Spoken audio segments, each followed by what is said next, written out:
Hello and welcome to the 10th episode of the Pepper Podcast. For those who are returning, welcome back. And if you are new, the Pepper Podcast covers a wide range of spicy events that occur in our daily lives. Two high school students tackle heated topics through discussion. I am your host, Jay Mehta, and joining me is my co-host, Andy Watanoskunpen. And today's topic will be concerning the discrimination of Native Americans throughout time and how internalized racism and opposition to their cultures have led to a dying breed of history. According to an NPR poll, more than half of Native Americans living on tribal lands or other majority Native areas said they have experienced racial or ethnic discrimination when interacting with police, which is around 55%, and applying for jobs, which is around 54%.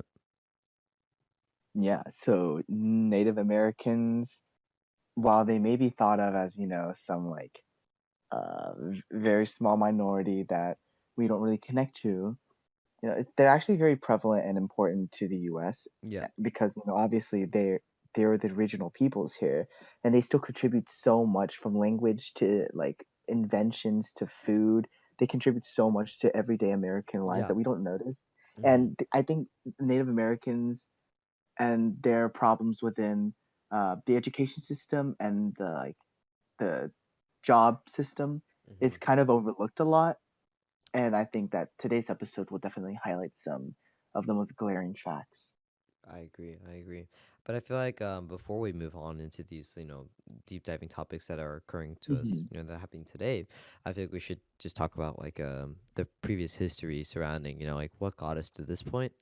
Yeah. We could talk about like Jacksonian policies and how it interjects, and I mean even before that, remember Native Americans, like you said, have been living here this entire time, um, pretty much undisturbed. But previously, like after during Andrew Jackson era, he was Yeah. very discriminatory towards Native Americans, Yeah. and Forced them to leave. yeah, through Forced Removal Act, even though Worcester versus Georgia, I believe, ruled in Hmm. favor of the Native Americans, he still Yeah. signed the Forced Removal Act, which led Native Americans and forced Native Americans to move westward, Yeah. into the middle like Midwestish, and through that there was a general like pretty much at that point there was a great sense of pride nationally for, I guess, like white and or Yeah. White non Americans. yeah yeah non-Native Americans,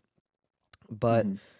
a very deep sense of racism was developed at that moment, um against Native Americans. And so through that it really evolved into nativism and things like that, where Yeah. nativism has been, like, I guess, prevalent. But once Native Americans really started to become more prevalent in society, um they were, I guess, things shifted more of like more off of, instead of maybe forced removal, into like more discrimination based activity. And so Yeah. with post industrial desire for more land, we're moving into post industrial. So around early 20th century or late 19th century, there's like a desire for more land. So the government really took more land from the natives. So their reservation sizes were decreasing.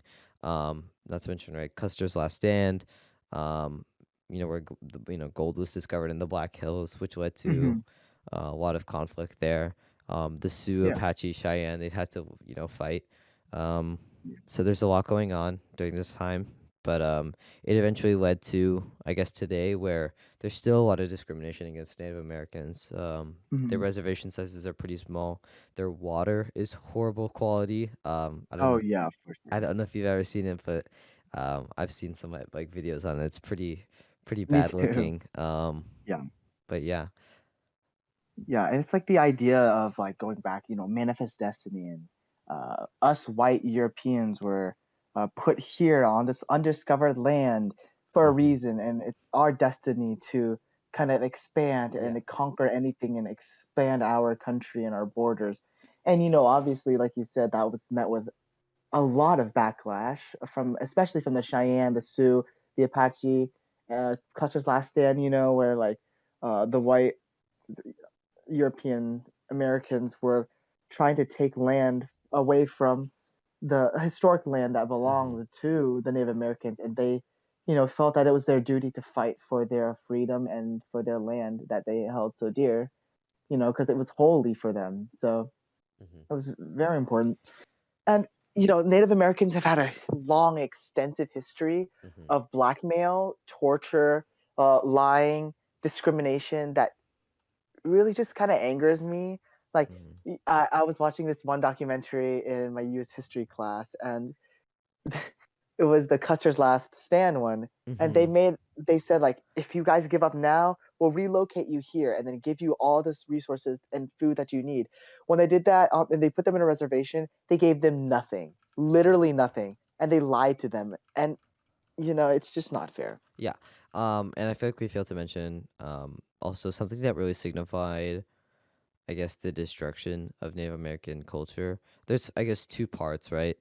First part, I guess, which is like a symbolic effect, is like the um how like the white man's sport at that time was to kill bison, and how Oh like yeah, the almost extinction of the yeah, bison were like like a really symbolic thing for the Native Americans, because Native Americans use pretty much every single part of the bison, yes, and it yes, was seen as like a kind of like a mutualistic relationship, yes, or yes. It's a like a respectful one. commensalism, right? Yeah, it was respectful.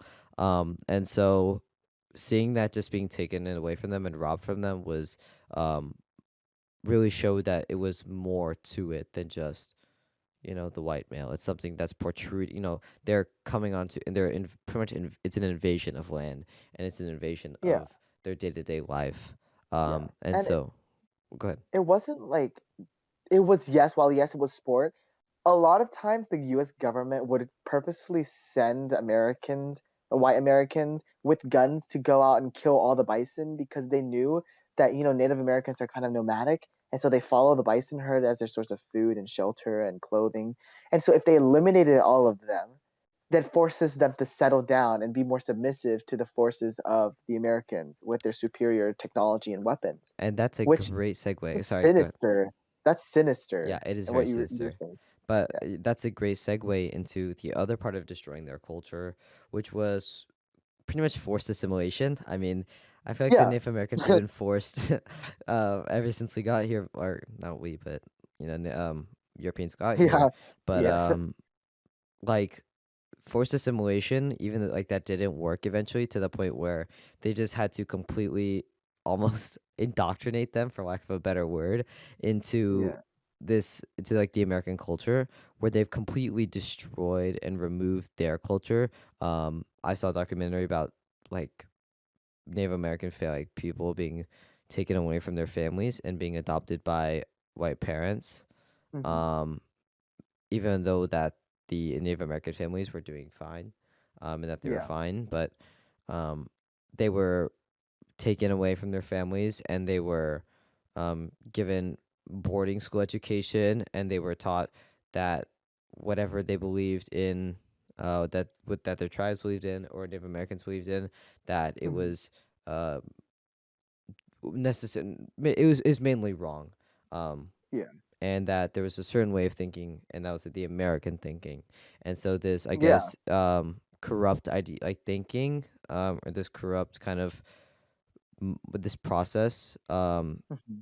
Hmm. of, I guess, for lack of a better term, um, I'm struggling over my words here, but pretty much the destruction of the Native American Yeah. culture It's a happened. very selfish mindset that Yeah. Americans back then had, the white Americans, Hmm. I should say, that like these Native Americans, and they called them pretty barbaric terms Hmm. that was Ooh. completely not true, because like just because they lived a certain way that didn't conform to your normal civilization in Europe or early white America Hmm. doesn't mean that they're any less uncivilized than Yeah. you. And so trying to force them to be civilized is disgusting. You touched on an amazing point that just unlocked something. Social Darwinism really Yeah. grew at this time. The And I white mean, man's so burden, it yes. grew throughout the world. Just for some context, it really grew throughout the world in the 1800s, especially with the 1848 division of Africa, where the Berlin Conference, where countries met and they literally sliced up Africa like it was cake.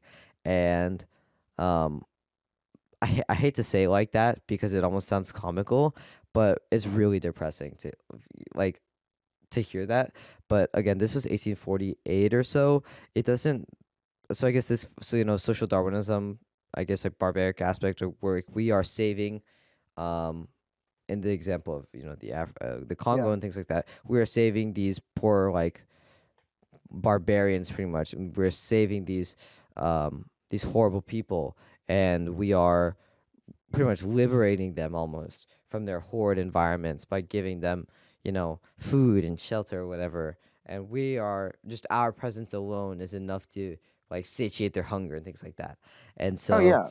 that social Darwinism was developed, mainly in Europe and European countries through their greed after post-war industrialism, um, or pre-war or pre-industrialism.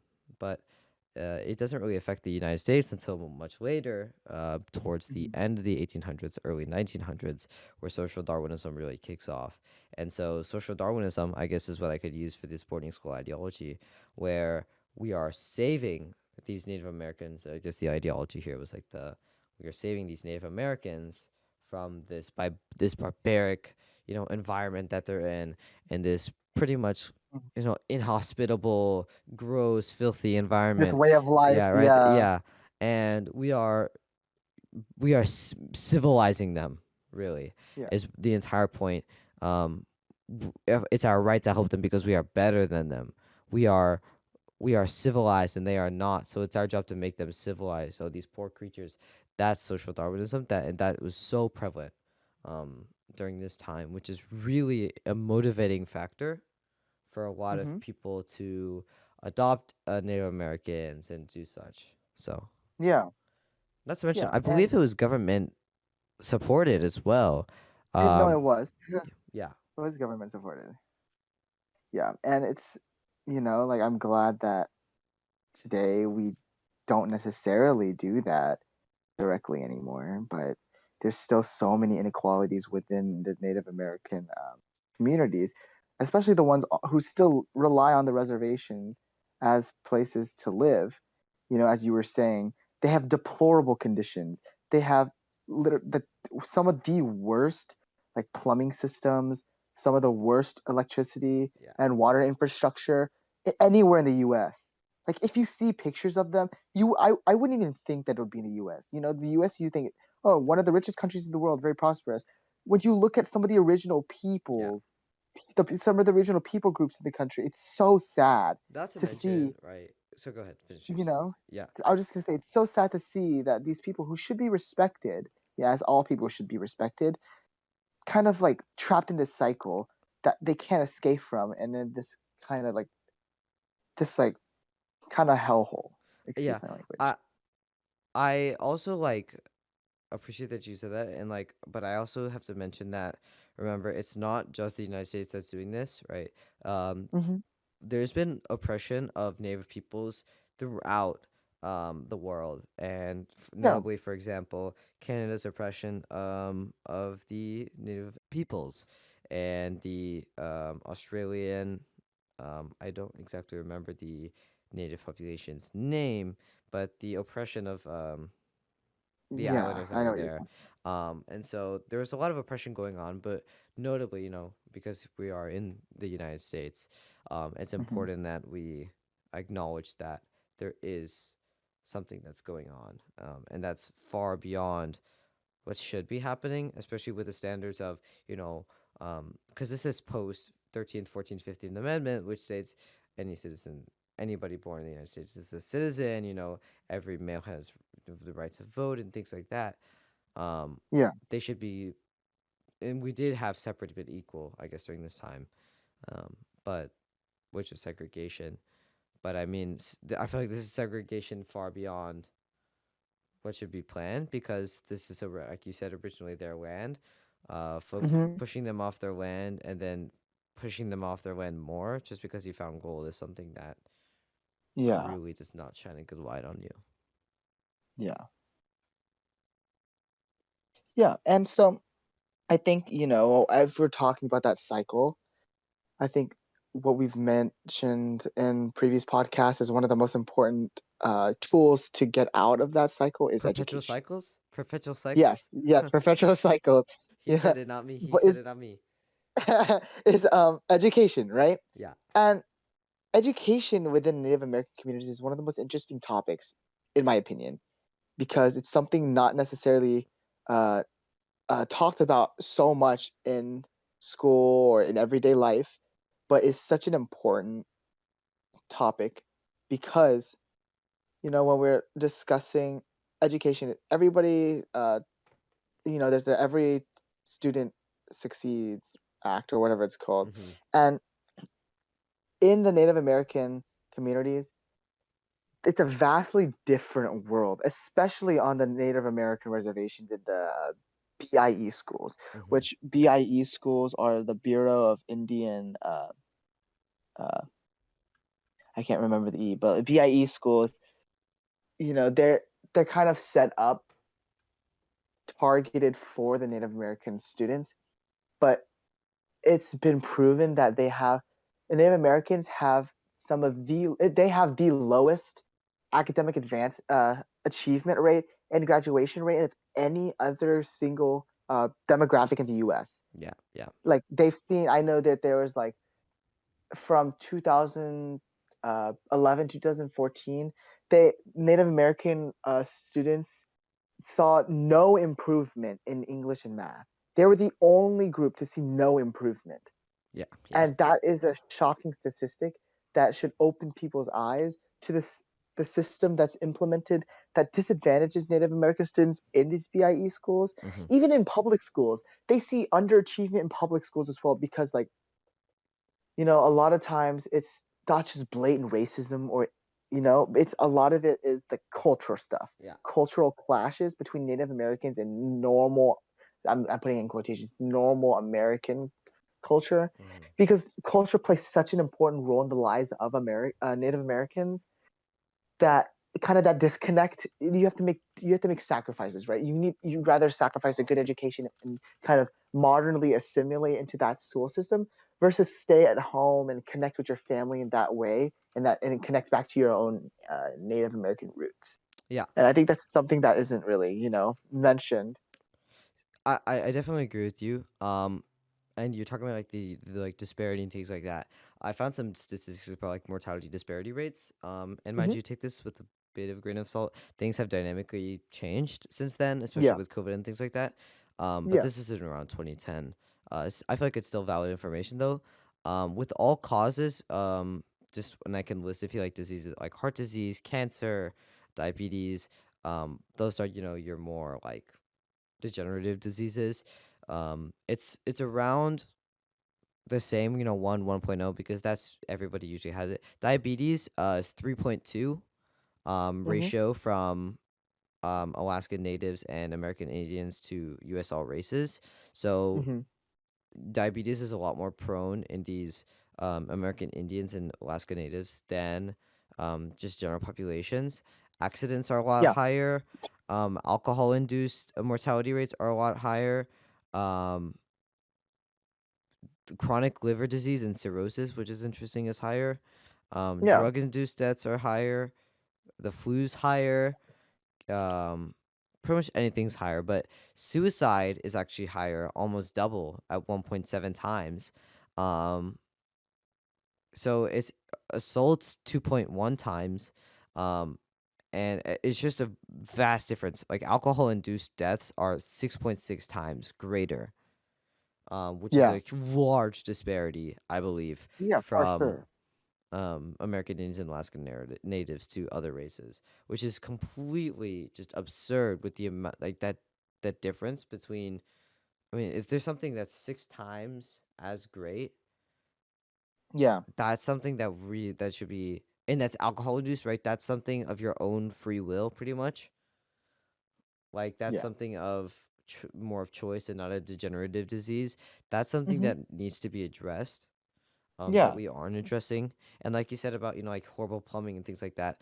I mean, they literally like if you turn on the faucet, it's like black water. oh yeah, Like it's it's disgusting. not clean.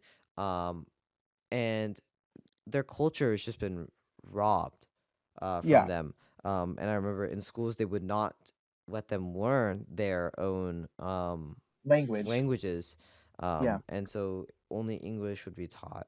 and if you were heard like speaking your own native language, you were kind of like given punishment. And so again, it's like this forced removal of culture. Um, Yeah. so it's creating almost like a forced like die off of Mhm. culture from this native population. And if the if older generations cannot educate the younger generations about the cultures and existing cultures, to make it going, or to keep it going, the culture will slowly die out. And so we have seen a resurgence recently, which is very good. Um, with Native American culture, right? There's a lot more events going on, but I think it's nowhere near what it And should be and what it used to be.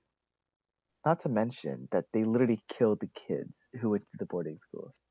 Like they've been found in Canada and across America, boarding schools, and then the hundreds of children's bodies under the school that was hidden by the government, right? Because they didn't want that to be known because then they see the deplorable conditions that they're keeping these kids in and like the severe punishments that they're enduring. And also, like we said again, poverty runs rampant amongst Native American populations. Okay, I'm going to give you some statistics. Mm-hmm. So, as of 2020, Native Americans numbered about 9.7 million people, or 2.9% of the population of the U.S. Mm-hmm. However, according to Opportunity Nation and according to the U.S. Census Bureau, these Native Americans earned a median annual income of $33,627, and one in every four, so about 25.3%, lives in poverty, and nearly a third, about 30%, are without healthcare insurance. And so this these statistics are even worsened when we look and focus on Native Americans living on reservations. Oh my And God. while yes, only a few percentage of the Native Americans live on reservations, it's still a significant amount. The median household income for those living on these reservations ranging from $11,000 to twenty-nine Are thousand you dollars. serious? I'm not kidding. So According to Native Hope, which is can an organization that provides a voice for let Native me stop you there. I'm gonna add more to that actually. Compare people. that to other races. Blacks median household income 45,000. Hispanic of any race is 55,000. White non-Hispanic is 74 or 75,000, and Asians 95,000. That is a Yeah. very very very large discrepancy. Oh yeah. And of those 11 to 9,000, of those Native Americans living on the reservations, about 20% of Native American households, of all Native American households, make less than $5,000 annually. Wow. That is a completely unlivable wage that Yeah. is breaching on a human rights issue, you know? That's And this level of poverty should not be observed on such a large scale in such a developed country that is supposed to be, the country of freedom, opportunity, equality. mhm. It's very disproportionate that the amount of Native Americans in poverty. I think And we must also acknowledge, sorry, but like the role of education has on poverty. You know, children make up about 31.1% of people in poverty in general. yeah. So making education and schooling um, im- more important and stressed and has a better system, right? That will eventually, over time, improve the situation of poverty that Native Americans face right now. What Mhm. were you saying? I cut you off. Well, I was just saying, yeah, I think it's incredible that you bring that up. Um, it's just systemic, just internalized racism, Hmm. and it's really been implanted in our brains as a culture that has just been so. It's been so, I guess, just there and just has been there and it's just remained there for so long that it's almost become commonplace and the norm to just think of it that way. When it Hmm. really, all you really need is a step back and just a point of like, wow, what's going on, Um, Yeah. there's just so much there's so much data around discrimination of Native Americans that there's too much to talk about. Like honestly, like there's Harvard articles about Native American discrimination where The percentage of Native Americans reporting various forms of individual discrimination because of their race or ethnicity, 39% personally experienced it. Of Yeah, insensitive comments, 35% experienced slurs. In like a they or a family member experienced, around 38% experienced violence. 38% experienced violence. That's compared wow, to 39% insensitive or offensive comments. There is nearly as much violence as there is like insensitive or that as there are insensitive comments. insensitive That's comments. Yeah, that is absurd. that's wild. Yes, 34% have experienced threats or non-sexual harassment, and 23% sexual harassment. So that's something that's really needs to be addressed. addressed. Yeah, especially because this has been systemic and has been ongoing for so long, right? It has been implanted that is just a commonplace at this point. That we really need to call things out and try to change these things, specifically because I mean, even to this day, right? This all these really events happened in the 1800s and 1900s, and we're still in the early 1900s, and we're still having this pretty much the same amount of discrimination Yeah, today, which is yeah. so just it's I don't even know how to describe it. It's Hmm. worse than depressing, right? It's just Oh so yeah, for sure. I guess my heart And hurts for them, but yeah, yeah. It's a really depressing situation, as you said. And you know, the only reason that, or the only way that we can kind of improve, the only way I see, hmm besides just saying, no more racism. You can't just say that, or like give them free government handouts, because that's not realistic. yeah, Is to improve education, yeah, right? It all comes back to education. Education, I believe, is the most important tool to any society or any hmm civilization to increase one's, social standing, happiness, and especially escape the cycle of poverty that we see so often, yeah. I you know. definitely yeah. But like, if we're looking at schools near Native American communities, we've already established the fact that Native American communities cost, they like the cost of living there is very low, but they also make deplorable amounts of money, like Yeah. super low amounts of money. So Like housing there's near, no federal tax on them, but the tribe claims yeah, tax, but still, they don't make any money really. yeah, okay, but there's a statistic that says housing near good schools is 2.4 times more expensive than housing near low performing schools. So good schools, good performing, good high academics, academic achievements high, graduation rates high. So there's a correlation between location of schools and also the community surrounding it. Better schools have better communities surrounding them, or like more affluent communities surrounding them, whereas lower performing schools have more low income, low socioeconomic communities around them. And that's kind of doesn't make sense. Like that makes sense, but it's not right. I don't think it's right, Yeah. because you'd want your kid the kid that goes to an impoverished. You want all kids to get good education, but that's not always the case, because a lot of it also comes from like property tax. It's funded by property tax from the surrounding area, in which if we talk about low socioeconomic areas, they're not going to be donating that much money to schools, you know, hmm Yeah. and yeah, it's not fair. It's a chronic deprivation of resources. Yeah. Not to mention chronic deprivation of resources, poverty rates. Yeah, I think we talk about poverty rates and things like that. But some Yeah, data, the poverty rate for Native American children was 31% in 2018, and only 19% of Native American children lived in households where the highest level of education attained by either parent was either a bachelor's degree or higher. 19%. That's nearly 1 in 5. 1 in 5 families. Lack of wow. internet access and technical support is the obstacle for learning at home, especially with COVID.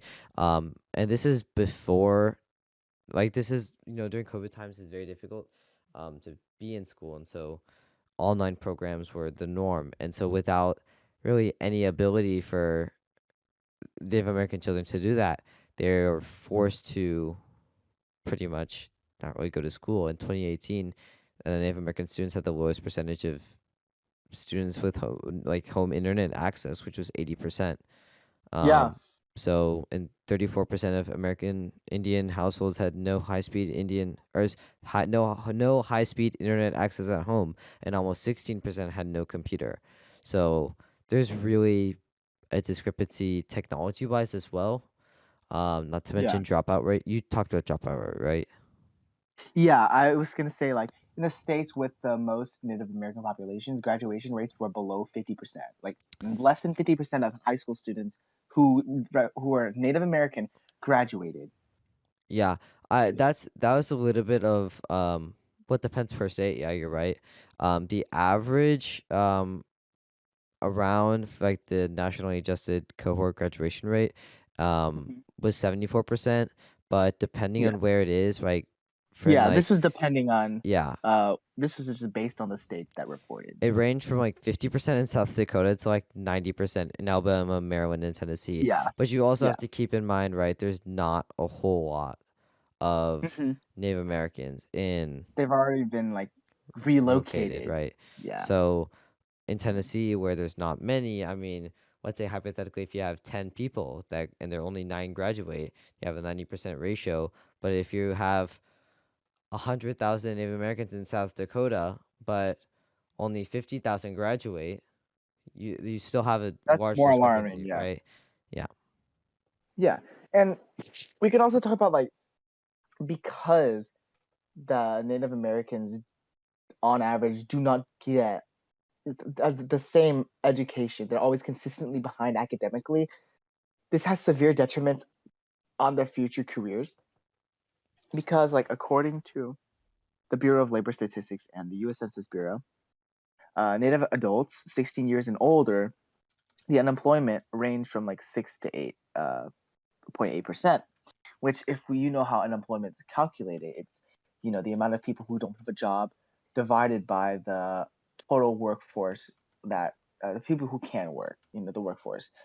And 68.8% is a large number. It's way bigger than average. Yeah. And also, it's significantly higher in reservations, which reported unemployment that ranged from 20 to 80%.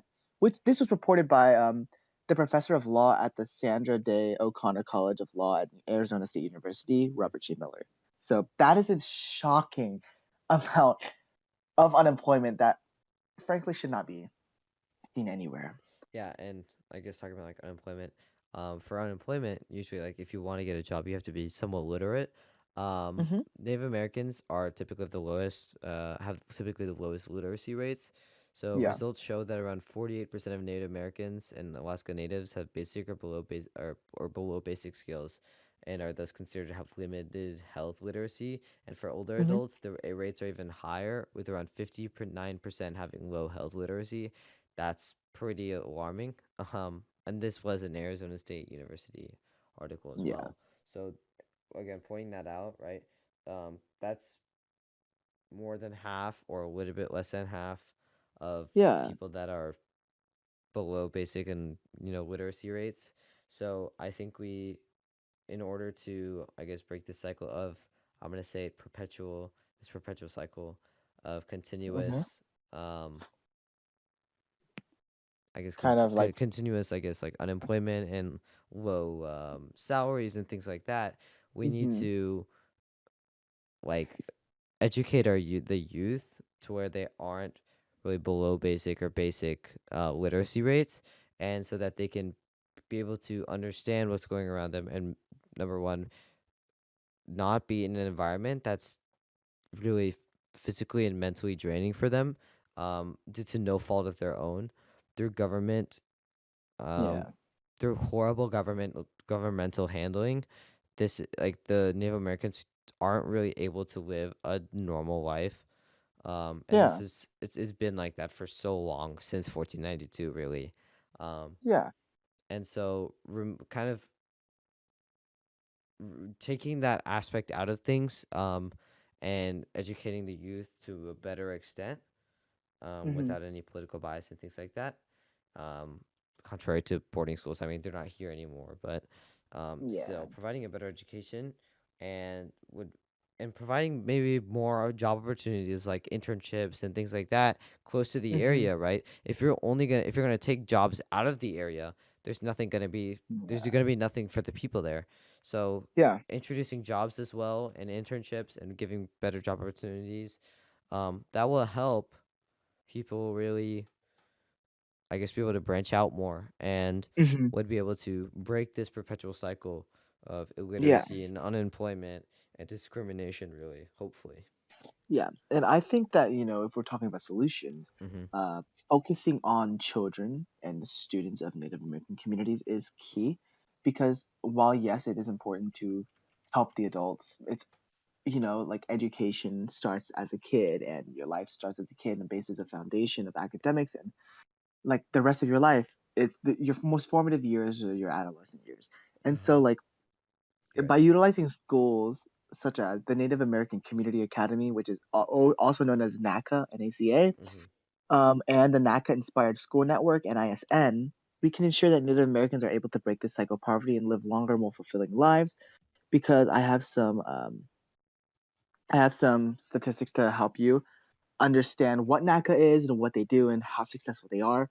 Um, so in 2016, the NACA saw 90% of its students accepted into universities. So 90%, it's focused towards the Native Americans, right?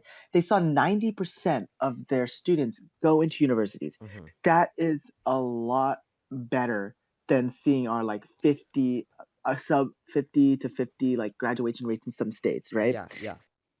And like while NACA may operate in one city, it's only used in one city in Albuquerque, New Mexico. Mm-hmm. um, NACA inspired schools. It's also called the NACA Inspired School Network. Has is being implemented in more communities. It's branching out. Um, they've seen a significant improvement in graduation rates and college acceptance, which then they should be served as a model for other similar Native Center schools. And NACA has attempted to expand its schooling systems to other reservations and Native dense communities with the NISN, as we said it before, which has opened 6 new schools in New Mexico. And the founders, they say they aim to educate Native leaders on how to start charter schools centered around Native culture that reflect the unique tribal cultures. So, I've mentioned before, culture is such an important concept when it comes to Yeah. Native American communities and should be focused on uh, in Native American schools. And a lot of the Native American schools should be taught by Native American, leaders of the Native American community Mm-hmm. because they know their culture best Yes, and what's best for their people and how to connect with their students on that kind of cultural level. I agree. Which, like they also need to be given like, education plans and ways to like help them, but kind of focusing on culture or awareness, Yeah. it's key to like Giving them seeing these somebody students that they succeed. really can relate with to a better Yeah, level than what we have currently exactly. is something that'd be a lot better than normal. Um, Yeah. because I mean, just any kind type of improvement is improvement. And we really need to take like a larger leap than we are currently. Because I Yeah. feel like we aren't doing enough at all. So I Hmm. guess in order to move forward, we need to really, number one, admit our faults, Hmm. and number two, try to create solutions that benefit the just people involved, but mainly the children, Yeah, because these children are the ones that are educating, are going to be educated, and they're going to move exactly. into, I guess, into the workforce later at a later time, and they're going to teach more people, and they're going to create um, their own social construct because their culture was robbed from them. Unfortunately, they will, I guess, reintroduce the culture back, um, and reinvigorate everything that's going on so that their cultures can really be, I guess, it could revive Yeah. pretty much again. Yeah. Yeah, and according to this is going back to like stressing the importance of culture, language, and in Native American communities in schools.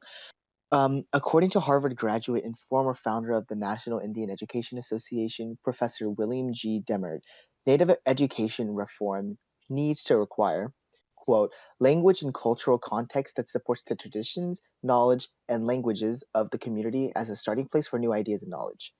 So this education reform that we need to see to break the cycle of poverty, et cetera, needs to focus on that culture and language that Native Americans so desperately rely on. And I hope to see, NACA or NISN schools be expanded from more than just New Mexico, Yeah, even though it's because it's relatively new, right? They've seen incredible results when it comes to graduation rates and college acceptance amongst Native American students, which I think will, in the long term, pretty much get them out of the cycle of poverty. And I really hope the future is bright with the NISN and NACA style like schools. I wholeheartedly agree. I think it's great that colleges now are putting more emphasis on diversity, and so Native Americans are able to go to other schools, Hmm. that are much further abroad. Like Harvard is giving pretty much like full rights to people that are indigenous scholars and things like that. College Board has recognition programs where they highlight indigenous scholars and things like that.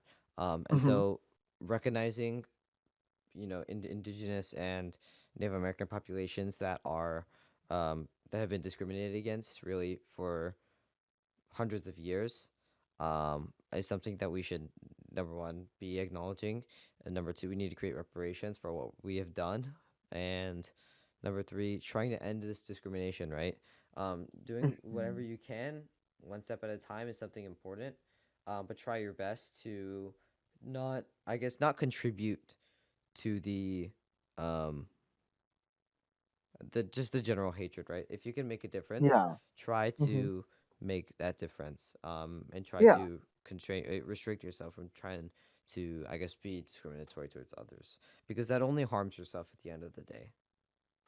Yeah. And with that, our discussion comes to an end. We thank you for listening and hope you'll stay tuned for future episodes. Don't forget to follow the Pepper Podcast on Instagram, Spotify, Apple Podcasts, and YouTube. Thank you. Thank you.